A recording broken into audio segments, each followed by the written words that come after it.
In a recent interview, Conan O'Brien revealed some fascinating behind-the-scenes moments from his time hosting the 2025 Oscars, giving audiences a rare glimpse into the complexities and surprising restrictions that shape the Academy Awards.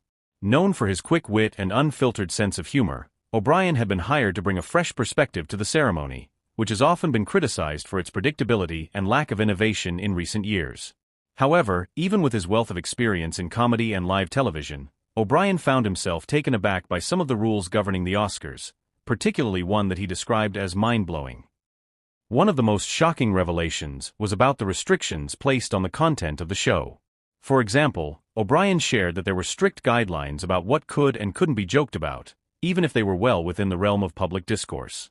He noted that some of the most current and pressing topics in Hollywood, such as the ongoing debate over diversity and inclusion or the frequent controversies surrounding certain celebrities, were off-limits for any form of comedy or even light-hearted mention.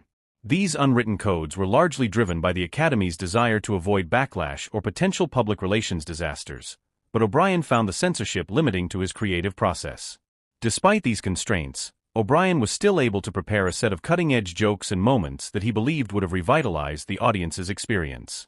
One gag, which he thought would have been particularly iconic, involved a staged prank where he would have snuck into the audience disguised as a famous A-list actor and subtly disrupted the evening's flow. However, this too was nixed due to concerns over safety and a deeply ingrained fear among Academy members that such stunts could risk the formality and prestige of the evening. Another surprising rule was the stringent control over the timing of the show. O'Brien, known for his ability to improvise and adapt in real time, found himself restricted by the Academy's detailed scheduling demands. The show had to run exactly within the preset time frame, with no room for deviation, which meant that some of his more spontaneous ideas could not be implemented. The pacing of the event had been carefully calculated, with precise moments for applause, reactions, and transitions between segments. The strict adherence to this structure stifled the energy and unpredictability that O'Brien had hoped to inject into the evening. Even the interaction with the stars was more scripted than he had anticipated.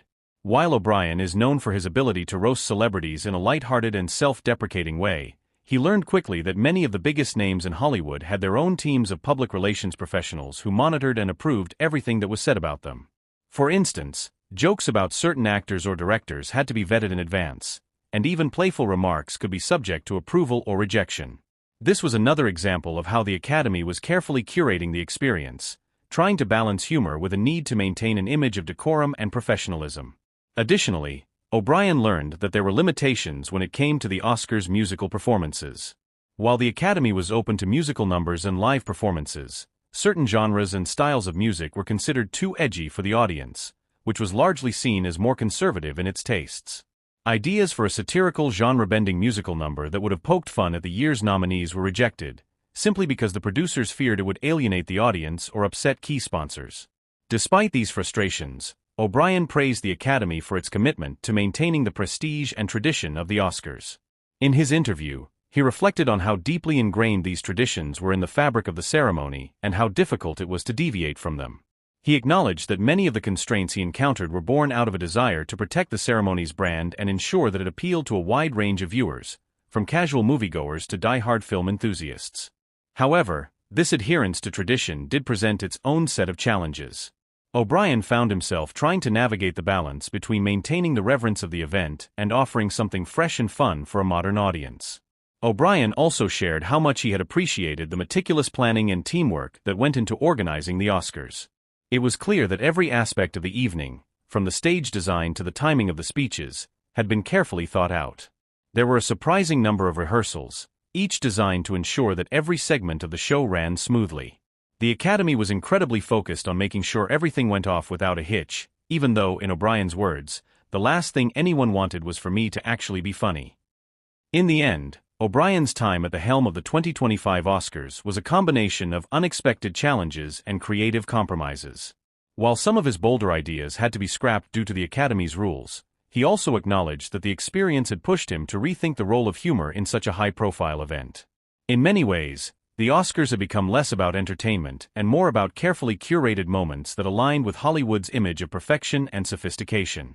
Although Conan had hoped to inject more spontaneity and irreverence into the proceedings, he quickly realized that the nature of the Oscars was one of careful curation, where anything too unconventional could be seen as a threat to its established grandeur. Ultimately, O'Brien reflected on how the Oscars' emphasis on tradition, combined with the pressure to appeal to a wide and diverse audience, created a kind of creative paradox. As much as he had hoped to break through the boundaries of the traditional Oscars format, he also came to respect the level of precision and craftsmanship that went into making the event the cultural phenomenon that it was. The experience left him with a deeper appreciation for the complexity of such an iconic institution and how even the most seemingly trivial rules could have an enormous impact on the overall experience. In the months following the Oscars, O'Brien had time to reflect on what he had learned, and he was both appreciative and bemused by the entire process. While he had been forced to adhere to strict guidelines and alter some of his ideas, he also recognized that his role as host gave him a unique platform to reach a global audience and leave his mark on one of the most celebrated nights in the entertainment industry. In the end, the 2025 Oscars may not have been as revolutionary as he initially hoped, but it was clear that Conan O'Brien had done what he always does best: entertain, make people laugh, and offer an honest, humorous perspective on the often absurd world of Hollywood.